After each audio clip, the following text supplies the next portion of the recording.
Hi friends, ನಮಸ್ತೆ. Welcome to Suchi Pakashala. ಇವತ್ತು ಸಿಂಪಲ್ಲಾಗಿ ಸಖತ್ ಟೇಸ್ಟಿಯಾಗಿರೋ ಆಲೂಗಡ್ಡೆ ಮತ್ತು ಕಡಲೆಪುರಿ ಹಾಕಿ ಒಂದು ಸೂಪರ್ ಟೇಸ್ಟಿ ಸ್ನ್ಯಾಕ್ಸ್ ಮಾಡೋಣ. ಬನ್ನಿ ಫ್ರೆಂಡ್ಸ್, ಏನೇನು ಬೇಕು ಅಂತ ನೋಡೋಣ. ಮೊದಲು ಕಡಲೆಪುರಿನ ಚೆನ್ನಾಗಿ ಕ್ಲೀನ್ ಮಾಡಿಕೊಂಡು ತೊಳೆದಿಟ್ಕೊಂಡಿದ್ದೀನಿ. ಒಂದು 2 ಆಲೂಗಡ್ಡೆ ಸಿಪ್ಪೆ ತೆಗೆದು ತೊಳೆದ್ಬಿಟ್ಟು ತುರಿದಿಟ್ಕೊಂಡಿದ್ದೀನಿ, ಸಣ್ಣದಾಗಿ ತುರಿದು.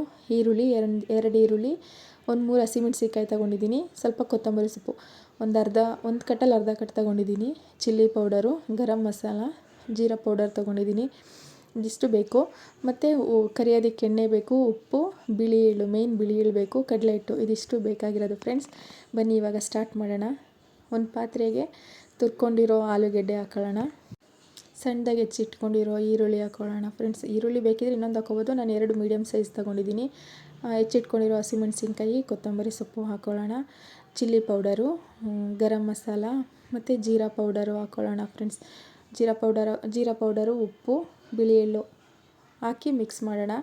Friend, first time channel open ಮಾಡಿದ್ದೀನಿ. ಸಬ್ಸ್ಕ್ರೈಬ್ ಮಾಡಿ, ಸಪೋರ್ಟ್ ಮಾಡಿ. ತಿಂಡಿ ರೆಸಿಪಿ ಮಾಡಿ ನೋಡಿ ಹೇಗಿದೆ ಅಂತ ಕಮೆಂಟ್ ಮುಖಾಂತರ ತಿಳಿಸಿ. ಶೇರ್ ಮಾಡಿ, ಲೈಕ್ ಮಾಡಿ, ಪ್ಲೀಸ್ ಸಪೋರ್ಟ್ ಮಾಡಿ.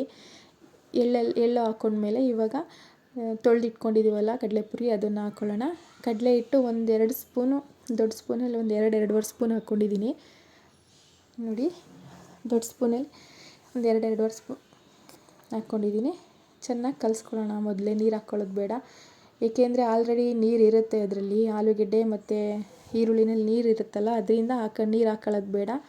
ಚೆನ್ನಾಗಿ ಕಲಿಸ್ಕೊಂಡು ಈ ಟೈಮಲ್ಲಿ ರುಚಿ ಬೇಕಿದ್ರೆ ಇನ್ನೊಂದು ಸ್ವಲ್ಪ ರುಚಿ ಹಾಕ್ಕೊಂಡು ಈ ಥರ ಕಲಿಸ್ಕೊಳ್ಳೋಣ ಫ್ರೆಂಡ್ಸ್. ತುಂಬ ತೆಳ್ಳನೂ ಬೇಡ, ತುಂಬ ಗಟ್ಟಿನೂ ಬೇಡ. ಎಣ್ಣೆ ಇಟ್ಟಿದ್ದೆ, ಕಾದಿದೆ ಎಣ್ಣೆ.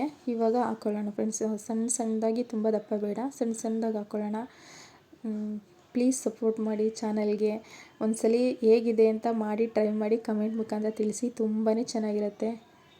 ಒಂದ್ಸಲಿ ಟ್ರೈ ಮಾಡಲೇಬೇಕು ಫ್ರೆಂಡ್ಸ್ ನೀವು. ತುಂಬ ಚೆನ್ನಾಗಿರುತ್ತೆ. ಟ್ರೈ ಮಾಡಿ ಹೇಗಿದೆ ಅಂತ ಹೇಳಿ. ನೋಡಿ, ಈ ಥರ ಗೋಲ್ಡನ್ ಬ್ರೌನ್ ಬರೋ ತನಕ ಚೆನ್ನಾಗಿ ಕರ್ಕೊಳ್ಳೋಣ.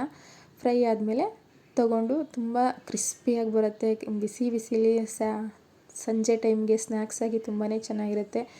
ನೋಡಿ ಎಷ್ಟು ಕ್ರಿಸ್ಪಿಯಾಗಿದೆ ಅಂತ ಒಂದು ತೋರಿಸ್ತೀನಿ. ನೀವು ಟೊಮೊಟೊ ಸಾಸ್ ಜೊತೆನಾದರೂ ತಿನ್ಬೋದು, ಇಲ್ಲ ಆಗೋನಾದ್ರೂ ಪುದೀನ ಚಟ್ನಿ ಜೊತೆನಾದರೂ ತಿನ್ಬೋದು. ತುಂಬ ಚೆನ್ನಾಗಿರುತ್ತೆ ನೋಡಿ ಫ್ರೆಂಡ್ಸ್. ರೆಡಿ. Thank you.